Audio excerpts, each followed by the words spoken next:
Kalau profesor bilang A, kamu harus A. Kalau profesor bilang B, kamu harus B. Kalau profesor bilang C, kamu harus C. Nah, sahabat literasi dan Bang Raja itu tidak bekerja seperti itu di Eropa. Karena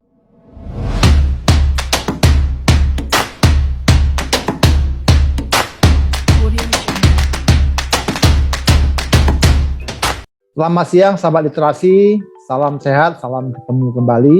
Terima kasih untuk tetap stay tune di podcast literasi dan komunikasi. Kita masih berbincang-bincang dengan rekan-rekan yang sedang ataupun sudah menyelesaikan studi dari berbagai penjuru dunia.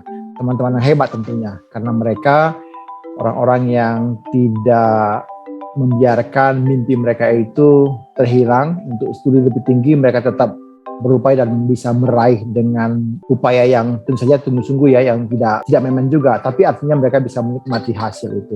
Nah, kali ini kita akan bicara ngobrol-ngobrol dengan Kak Nelly.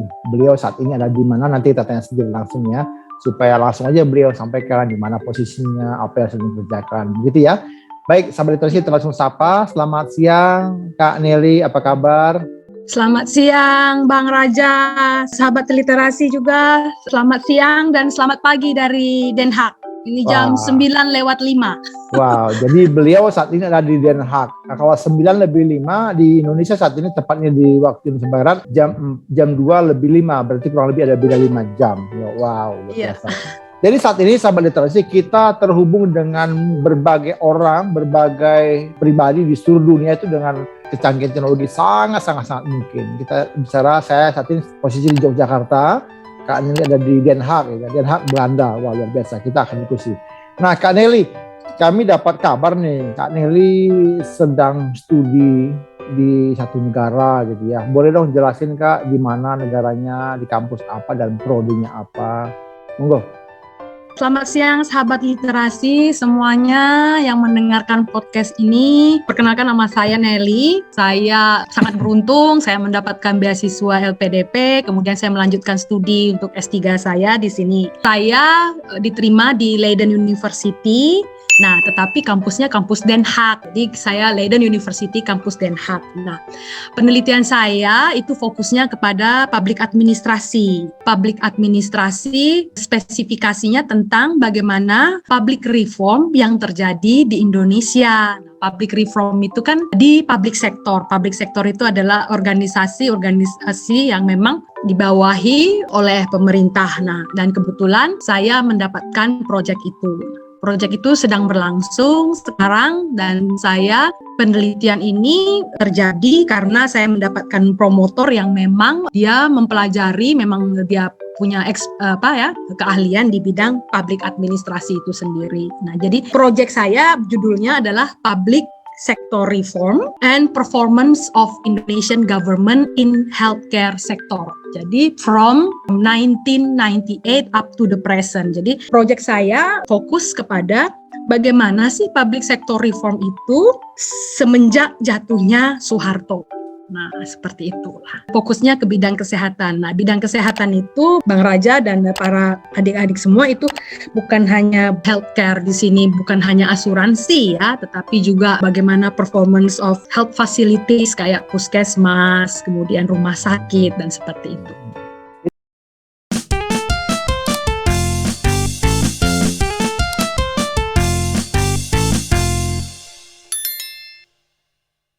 Jadi gimana supaya bisa cerdas tapi tetap waras?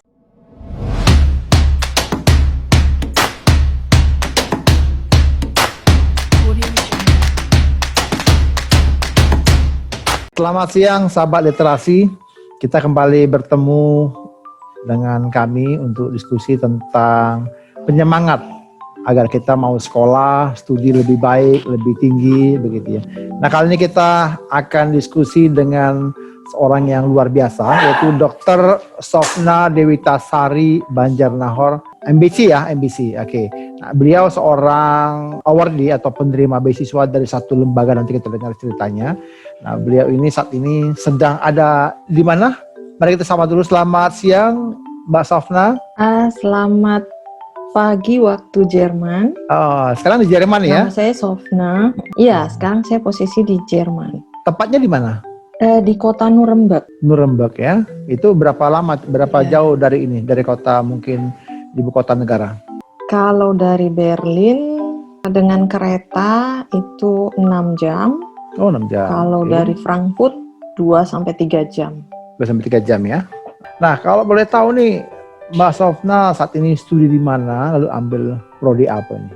Karena kita berharap sekarang nanti teman-teman sahabat literasi akan tertarik mungkin mengikuti jejaknya Dr. Sofna ini. Monggo.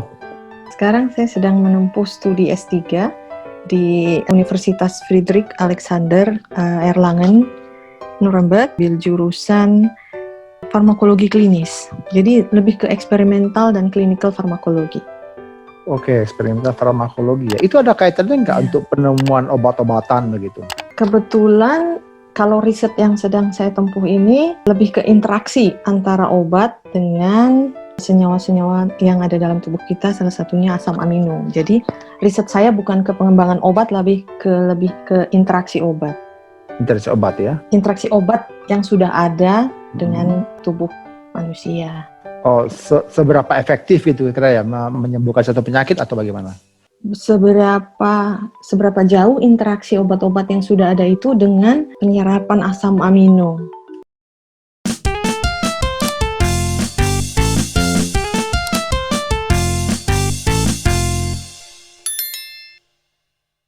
PDP mengcover itu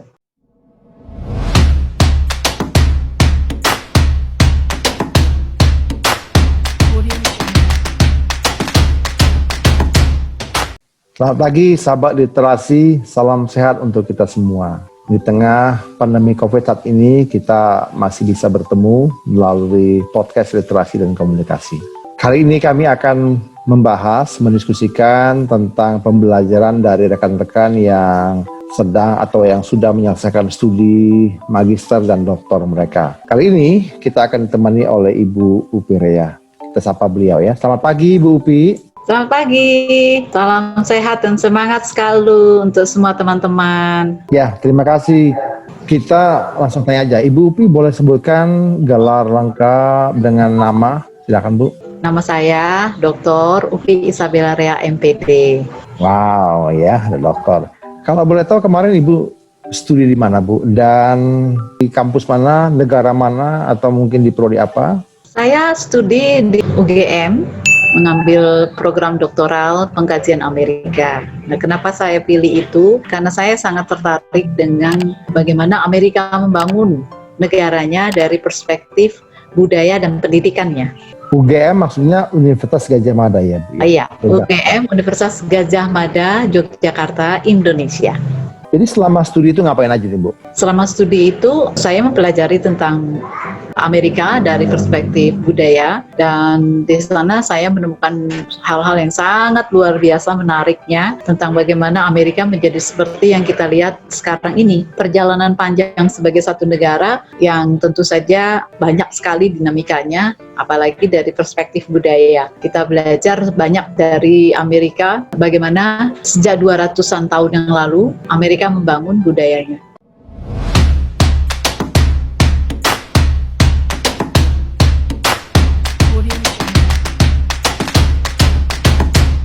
Ya, bagi teman-teman yang punya pertanyaan silakan hubungin nanti nomor di bawah ini. Kita akan merespon kepada teman-teman. Kami pamit mundur. Terima kasih, salam sehat untuk kita semua. Salam.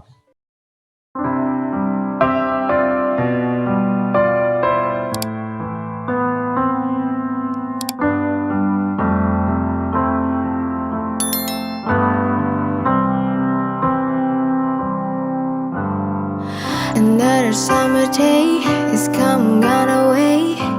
In Paris or Rome, I wanna go home.